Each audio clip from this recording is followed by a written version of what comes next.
औज़ुबिल्लाहि मिनश्शैतानिर्रजीम बिस्मिल्लाहिर्रहमानिर्रहीम अल्हम्दुलिल्लाहि रब्बिल आलमीन अस्सलातु वस्सलामु अला रसूलिहिल करीम अम्मा बाद बिस्मिल्लाहिर्रहमानिर्रहीम आफ़ा हसिबतुम अन्नमा खलक़नाकुम अबसा व अन्नकुम इलैना ला तुरजऊन सदक़ल्लाहुल अलियुल अज़ीम। अज़ीज़ तलबा,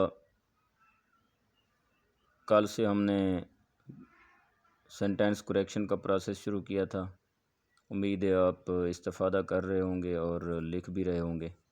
आज उसी तसलसल को आगे बढ़ाते हुए हम आज अपने प्राइवेट ग्रुप में या ट्यूशन ग्रुप में हम एक और लेक्चर ऐड करेंगे। कल हमने 5 रूल पढ़े थे। आज छठा रूल जो है उसको आपने नोट करना है।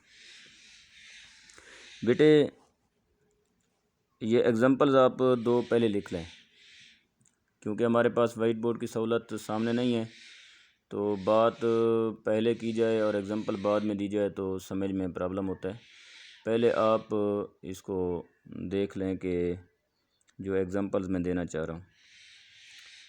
He is one of the boys. He is one of the boys who have always done the school work. He is one of the bright boys who have always done the school work. दूसरी example लिख लें।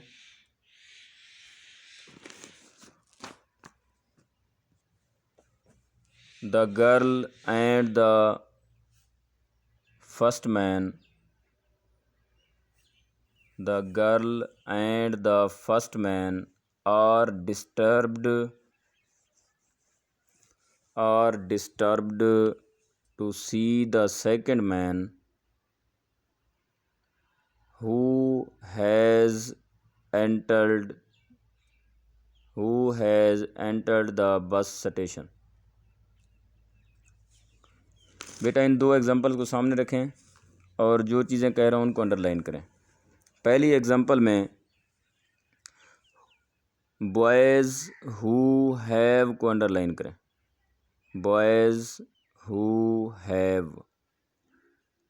और दूसरी example में second man who has. Second man who has. बेटा, अब समझने की बात है कि ये अल्फाज हु, विच, दैट, हु, विच और दैट, बेटा ये रिलेशन के तौर पे इस्तेमाल होते हैं अक्सर औक़ात। और ये जब भी इस्तेमाल होंगे, जिस नाउन के रिलेशन में इस्तेमाल होंगे, ये उन्हीं के साथ कंजंक्टिव होंगे, उन्हीं के साथ जुड़े हुए होंगे, जैसा कि आपने अभी अंडरलाइन किया।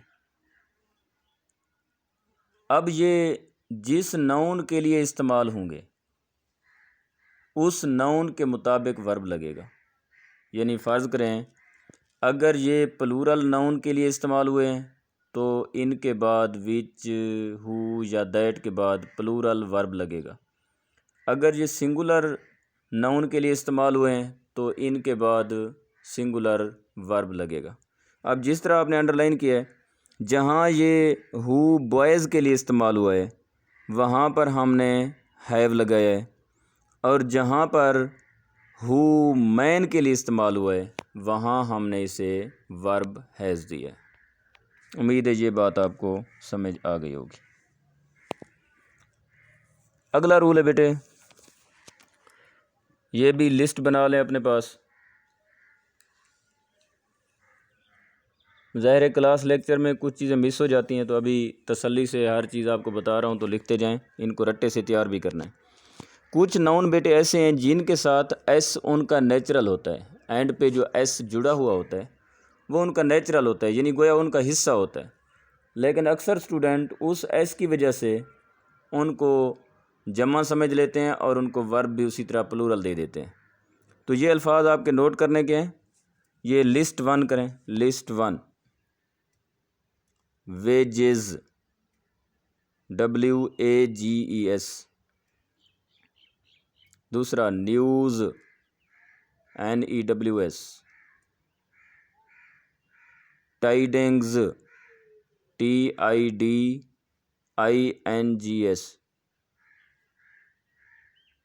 Series, innings, INNINGS। Means, summons, ये अदालती समन जो होते हैं। दूसरी लिस्ट नोट करें। Name of subjects, mathematics, statistics, ethics, politics, civics. तीसरी लिस्ट नोट करें। नेम ऑफ डिजीजेस, बीमारियों के नाम, मीजल्स,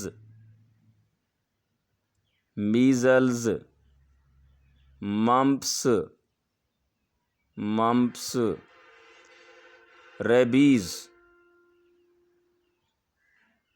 एड्स, रिकेट्स, RICKETS बीमारी का नाम है। Shingles, SHINGLES। चौथी लिस्ट है द यूनाइटेड स्टेट्स, मालदीव्स। ये ऐसे ममालिक के नाम जिनका नाम एस पे ख़त्म होता है। नेक्स्ट है नेम ऑफ सम गेम्स, कुछ गेमों के नाम भी हैं ऐसे। बिलियर्ड्स, जिसे बिलियर्ड पढ़ते हैं, BILLIERDS, बिलियर्ड्स। जिमनास्टिक्स, ये कुछ जिम्नास्टिक पढ़ते हो। एथलेटिक्स। इसके बाद बेटे नेम ऑफ बुक्स, कुछ किताबों के नाम हैं जो एस पे ख़त्म होते हैं। Great expectations, the great expectations, the Arabian nights.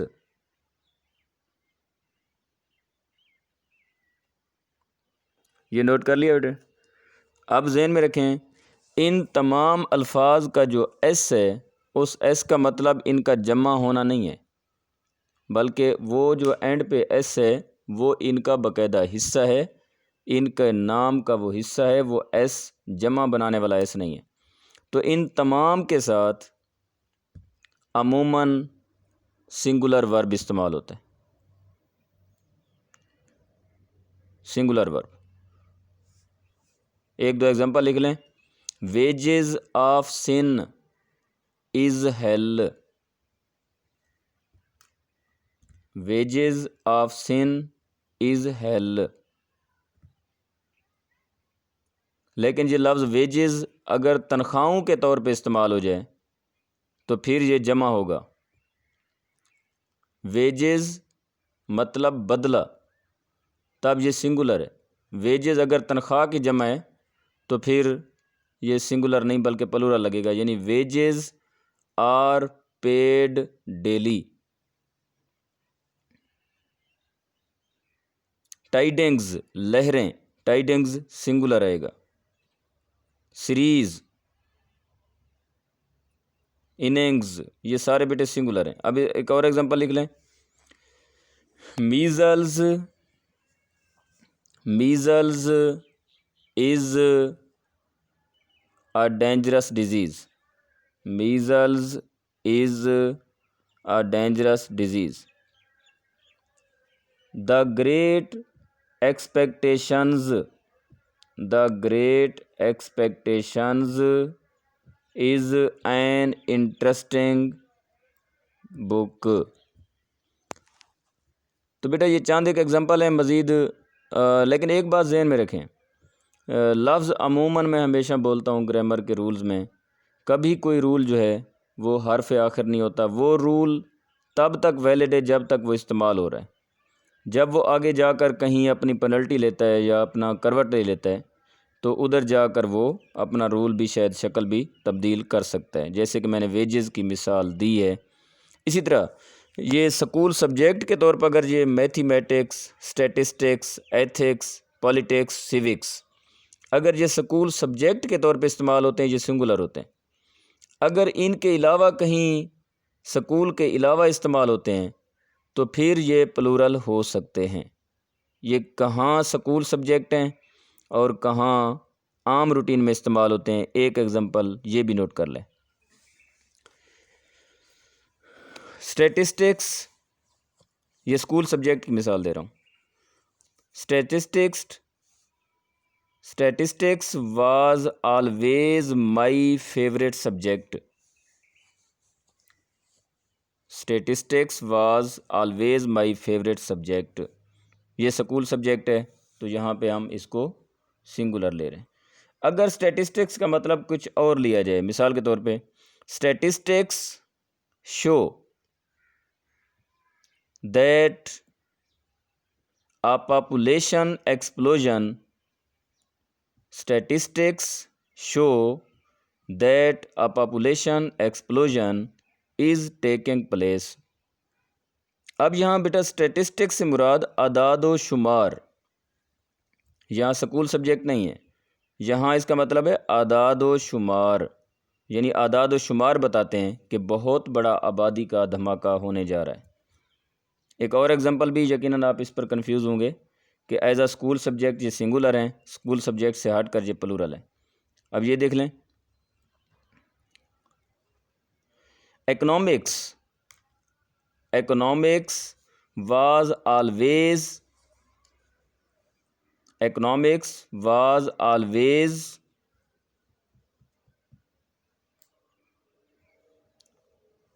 my worst subject, या economics was always taught in that college।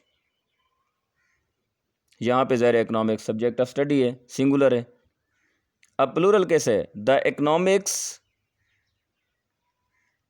Economics behind their policies, policy की जमा, the economics behind their policies are reasonable. अब economics का मतलब क्या है? निज़ाम मालियात, मालियात का निज़ाम, finance का निज़ाम। मेरे ख्याल में यहाँ तक आपको वाज़े हो गया होगा कि किस तरह ये सिंगुलर हैं, किस तरह ये प्लूरल है। अब बेटे और अल्फाज लिखें। अगला रूल है जिनमें हमेशा ये प्लूरल समझे जाते हैं और हमेशा इनके साथ वर्ब भी प्लूरल आता है। ये रूल नंबर 7, लफ्ज़ पोल्ट्री, पोल्ट्री मुर्गियाँ जिसे बोलते हो, कैटल, कैटल जिसे मवेशी बोलते हो, वर्मेन, VERMIN, वर्मेन जिसे हशरातुल अर्ज़ बोलते हो, कीड़े मकोड़े,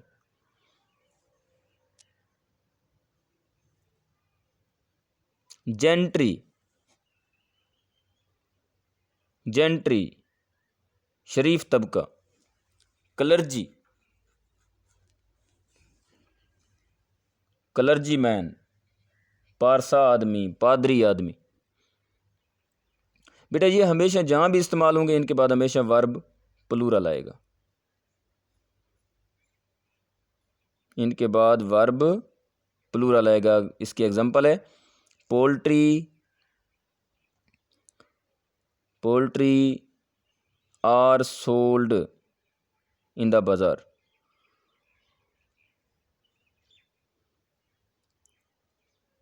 द कैटल आर ग्रेजिंग।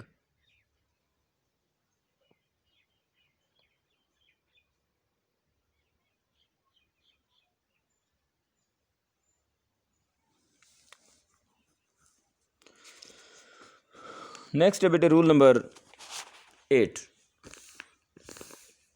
ये रूल जो बता रहा हूँ, ये रूल सिर्फ अप्लाई होगा फ्रैक्शन पर,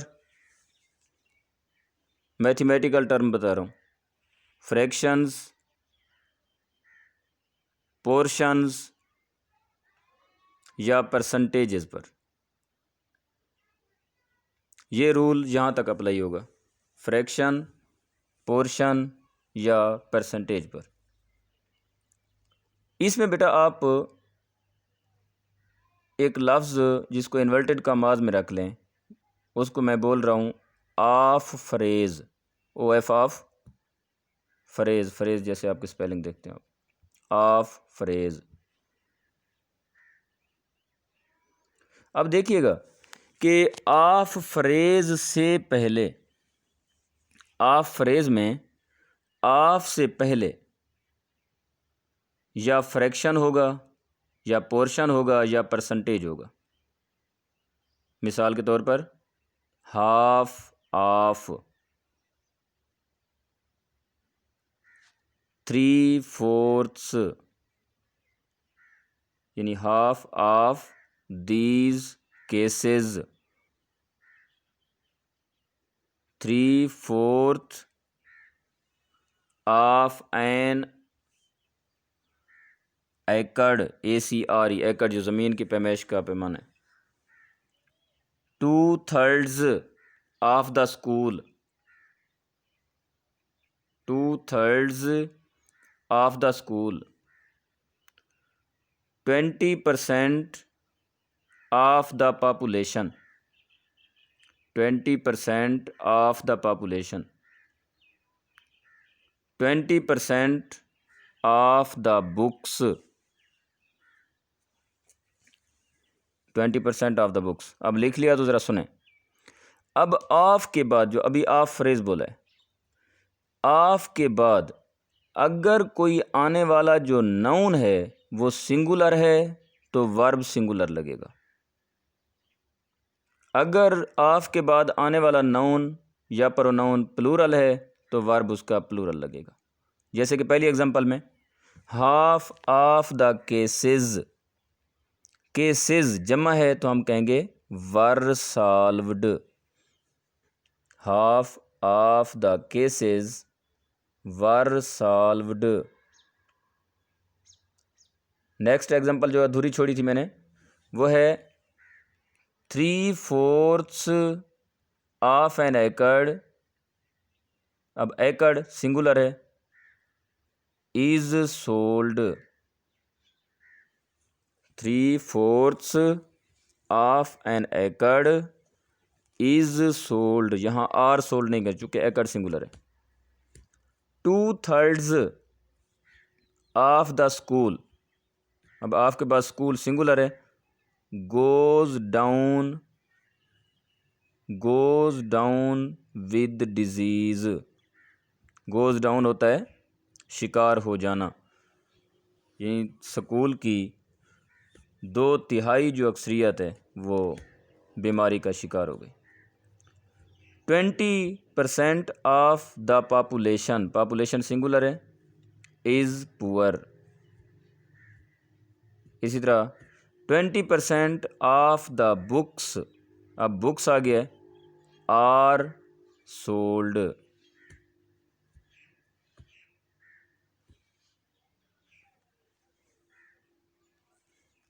समझ आ गई? यहाँ तक नोट कर लिया, लेकिन ये ज़हन में रखें ये रूल किस चीज़ के हैं, फ्रैक्शन, पोर्शन और परसेंटेज, मैथमेटिकल रूल है।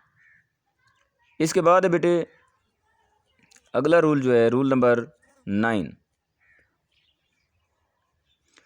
रूल नंबर 9 में है कि जब क्वांटिटी या अमाउंट का ज़िक्र होता है, क्वांटिटी या अमाउंट यानी मुख्तलिफ यूनिट्स मिलकर एक क्वांटिटी क्रिएट करते हैं या एक अमाउंट क्रिएट करते हैं, तो जितने यूनिट्स भी मिलकर या जितनी भी इकाइयाँ मिलकर एक क्वांटिटी, एक मिकदार या तादाद बना रहे हैं, तो फिर वर्ब देंगे तादाद को, ना कि उन यूनिट्स को। यानी वो यूनिट जो मिलकर अमाउंट बना रहे हैं तो बनने वाली अमाउंट सब्जेक्ट फोकस होगी। अमाउंट को हम वर्ब देंगे, ना कि उन यूनिट्स को वर्ब देंगे। इसी तरह अगर कोई तादाद बन रही है तो फिर उस बनने वाली तादाद को वर्ब देंगे, ना कि उन यूनिट्स को जो कि मिलकर तादाद बना रहे हैं। तो देखें इसकी example. 10 kilometres, 10 kilometres was a long distance, 10 kilometers was a long distance।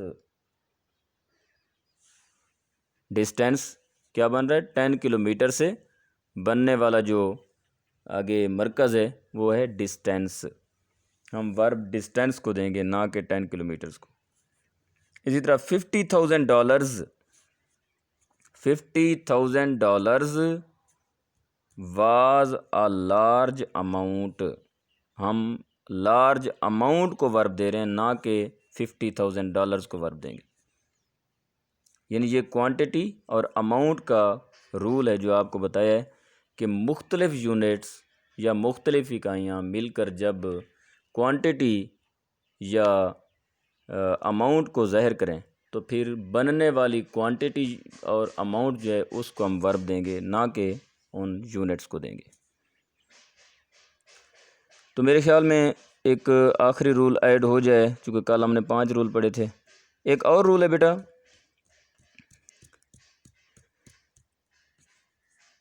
The rich get richer, the poor are getting poorer. ये 2 एग्जाम्पल्स लिख लें। The rich get richer, the poor are getting poorer. यहाँ पे जो rule है बेटा वो हमने आर्टिकल का रूल मुतारिफ कराया। यहाँ पे अगर ये रिच अकेला होता तो हम सिर्फ अकेला रिच होता या अकेला पुअर होता तो हम इसको सिंगुलर कह सकते थे। लेकिन जब ये द रिच लग गया है तो द रिच के लगने से अब ये अमीर नहीं बल्कि अमीर तबका, अमीर लोगों का तबका, अमीरों की नुमाइंदगी कर रहे हैं। द रिच का मतलब अमीर लोग, द पुअर का मतलब गरीब लोग। इस द के लगने की वजह से द रिच ये प्लूरल बन जाएगा और इसका जो वर्ब है वो भी प्लूरल बन जाएगा। The rich get richer, gets richer नहीं करना। The poor are getting poorer, is getting poorer नहीं करना। यानी द पुअर का मतलब गरीब लोग, द रिच का मतलब अमीर लोग। मेरे ख्याल में आज 20-25 मिनट का लेक्चर हो गया है, तो इनको नोट करें, समझें। मज़ीद कोई क्वेश्चंस हों तो आप मुझसे शेयर कर सकते हैं। आज का दिन भी है, कल का दिन भी है, चूँकि हमारी इंग्लिश क्लास कॉलेज शेड्यूल के मुताबिक तो परसों होनी है। तो ये अपना जो 5-6 दिन का स्केजूल है इसको डिस्टर्ब नहीं करना है, जो हफ्ते में हमने एक दूसरे के साथ शेयर करना है। और मेरी ख्वाहिश यही है कि जब हम वापस आएँ कॉलेज में तो फिर कम अज़ कम ये सारी चीज़ें जो कि वाइट बोर्ड पर होनी है ये पहले से हो चुकी हों। अल्लाह आपका हामी व नासिर हो।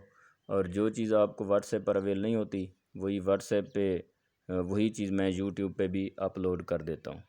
उसको आप वहाँ पर कमिंग सीज़न के लिए, कमिंग टाइम के लिए वो भी आप दोबारा बार बार देख कर पढ़ सकते हैं, सुन सकते हैं। अल्लाह आपका हामी व नासिर हो। अल्लाह हाफ़िज़।